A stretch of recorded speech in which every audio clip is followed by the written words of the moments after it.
Digital live থেকে সবাইকে স্বাগতম। সাথে আছে আমি মোহাম্মদ আমির হোসেন। প্রিয় দর্শক, আমি এখন দাঁড়িয়ে আছি যে ZH শিকদার ইউনিভার্সিটি, ভেদরগঞ্জ, শরীয়তপুর।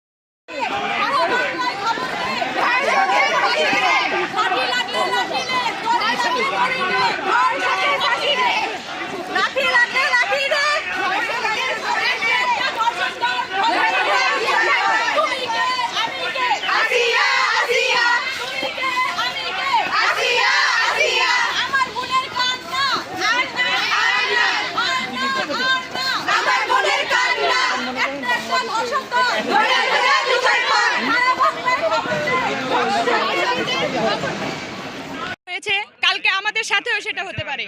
আজকে আমরা রাস্তায় বের হব কিনা সেটাও আমাদের দ্বিতীয়বার চিন্তা করা লাগে। 16 বছরের মেয়ের বিবাহ দিলে বাবাকে 2 দিনের ভিতরে তাকে ধরা হয়, কিন্তু ধর্ষক করা হলে ধর্ষকের বিচার করা হচ্ছে না কেন? সারা দেশে ধর্ষকদের বিচার হচ্ছে, আমাদের দেশে কেন ধর্ষকের বিচার হচ্ছে না? আমরা সবাই ধর্ষকের বিচার চাচ্ছি, আমার বোন আসিয়ার বিচার চাচ্ছি। আচ্ছা, সুতরাং পারিবারিক শিক্ষাটা সবচেয়ে বড়। যদি পরিবার থেকে সে ওইরকম শিক্ষা পেত তাহলে সেটা করতো না। সবচেয়ে স্পেশাল যে কথা সেটা হলো নারী নির্যাতন দমন আইনটা যেমন স্পেশাল করা হয়েছে, ঠিক তেমনি শুধুমাত্র দর্শনের জন্য একটা স্পেশাল ল করা উচিত এবং সেটা নতুন করে একটা শাস্তি প্রণয়ন করতে হবে। সেটা হলো কোমর পর্যন্ত পুঁতে তাকে পাথর নিক্ষেপ করে হত্যা করতে হবে। এটা যদি প্রকাশ্যে করা হয় তাহলে আমি মনে করি পরবর্তীতে কেউ দর্শন করার আগে 100 বার চিন্তা করবে। ঠিক আছে, ইসলামী আইনই হলো সকল সমস্যার সমাধান। তাই আমি মনে করি এই আইনটা প্রণয়ন করা উচিত। স্পেশালি 6 মাসের জায়গায় 3 মাস করেছেন ধর্ষকদের বিচার সম্পন্ন করার জন্য, কিন্তু এই 3 মাস করলে কি আসলে ধর্ষকদের শাস্তি নিশ্চিত হবে? আমরা কিন্তু এরকম কোনো দৃষ্টান্ত কিংবা নজির পাইনি। অর্থাৎ আমাদের আইন আরও কঠোর হতে হবে এবং এমনভাবেই প্রণয়ন করতে হবে এবং শাস্তি অ্যাটলিস্ট একটা শাস্তির উদাহরণ তৈরি করতে হবে, যেই শাস্তি দেখে বাকি সবাই, গোটা বাংলার যত ধর্ষক আছে যাদের ভিতরে তারা ধর্ষককে লালন করে পোষণ করে, তারা যেন ভয় পেয়ে যায়, তাদের আত্মা যেন কেঁপে ওঠে একটা মেয়ের দিকে কুদৃষ্টি দেওয়ার আগে।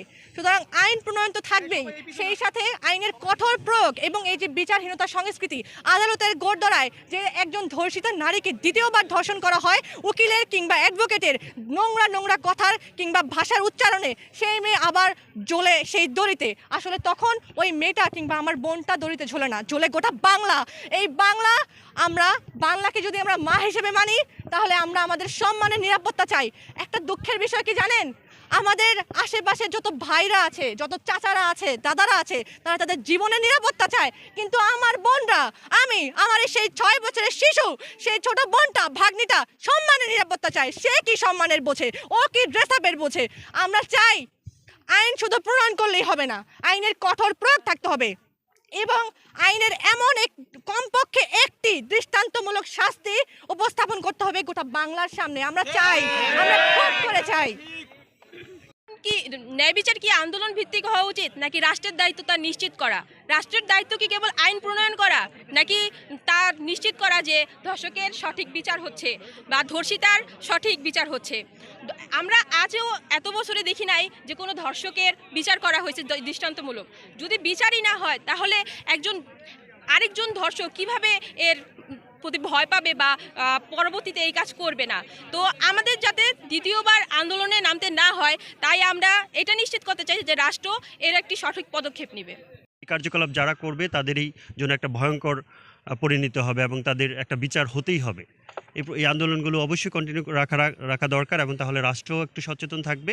আমি ব্যক্তিগতভাবে আমার শিক্ষার্থীদের এবং রাষ্ট্রের সবাইকে বলবো আমরা নিজের জায়গা থেকে যতটুকু এলাকায় নিজের পরিবার থেকে সচেতনতা বৃদ্ধি করতে পারি। আর আমাদের যেহেতু শিকদার ইউনিভার্সিটির ক্ষেত্রে আমি একটু বলেছি যারা আইনের স্টুডেন্ট তাদের আইনি সহযোগিতাটা দেওয়ার জন্য, কারণ অনেক সময় অনেক ফ্যামিলিরাই অনেক কিছু হয়ে যায় কিন্তু এটা বলে না, বাইরে বলে না। অনেক সময় আমরা 1-2টা নিউজ হয়তো আসে, কিন্তু অনেক নিউজে কিন্তু আসে না, অনেক ফ্যামিলিতে অনেক কিছু ঘটে যায়। এই কারণে বলবো যে এলাকা থেকে যদি আমরা সচেতনতা বৃদ্ধি করতে পারি এবং আইনি সহযোগিতা দিতে পারি তাহলে অনেক ক্ষেত্রে দেখা যায় যে এই সমস্যাটা অনেকটা কমে আসবে। সবাইকে ধন্যবাদ।